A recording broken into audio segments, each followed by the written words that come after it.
Narratology is a study of how narrative makes meaning.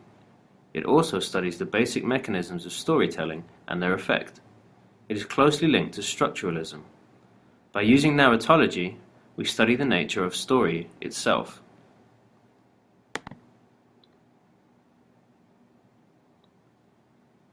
Applying the theories of Aristotle to Lanfil, the hamartia of Hector can be seen as his desire to be accepted by the fraternity and his excessive drinking. For his mother, it is the dilemma of letting him act in this way versus denying his independence as a 19-year-old.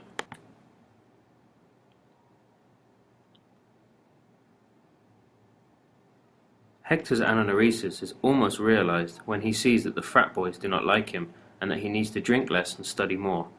However, he continues his behavior that ultimately leads to his demise.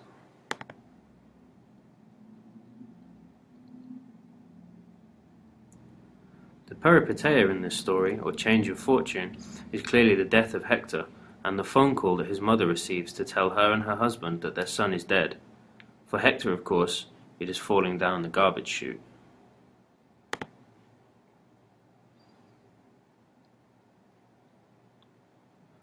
Gerard Genette outlines 6 areas of narratology.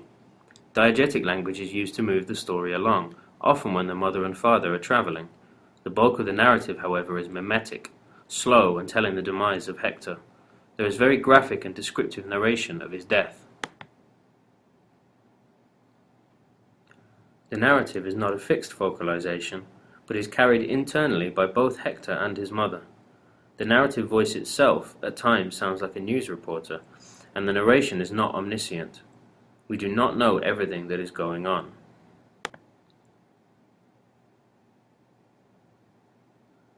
Time in the story jumps between the past and the present. The present seems to cover a period of time of approximately 3 weeks, whereas the past is the first year of college for Hector. The story begins towards the end of the chronological order of events.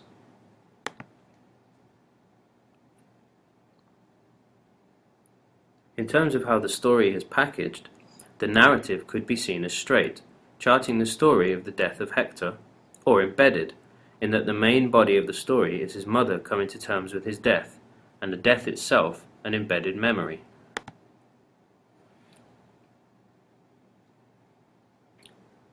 There is very little direct speech in the story. What little there is presented as direct tagged speech, mostly from Mrs. Campos, but some from Mr. Campos too.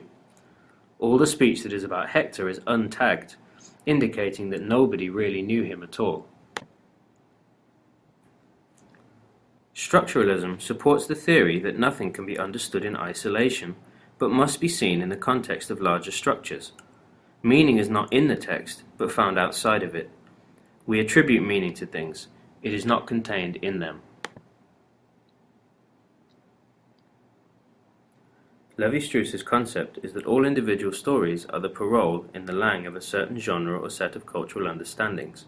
This story sits within our understanding of college fraternities, as well as college students struggling with their identity. The grotesque detail mirrors the news stories we have come accustomed to hearing. Roland Barthes' hermeneutic code speaks about ambiguities. We never know exactly what happened to Hector. The description of his fall down the rubbish chute is made vague and ambiguous by being described by Hector himself, drunk and confused. Some meaning is attached to Hector's status as an ethnic minority in Michigan in a predominantly white area.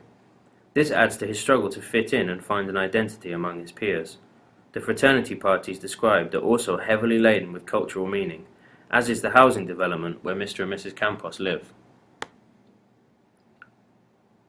The language used to describe the various characters adds many layers of extra meaning to each person in the story. Mrs. Campos is not seated but standing, barefoot and only partly clothed, shivering with matted hair and glazed eyes, her mouth tasting of scum from the hateful medication that has not yet helped her to sleep. The symbolic code defines the various binaries of meaning within the narrative. In Lanfil, we find husband and wife, white and Hispanic, life and death, drunk and sober, home life and college life. The binaries allow us to categorize our understanding of these realities. created using Powtoon.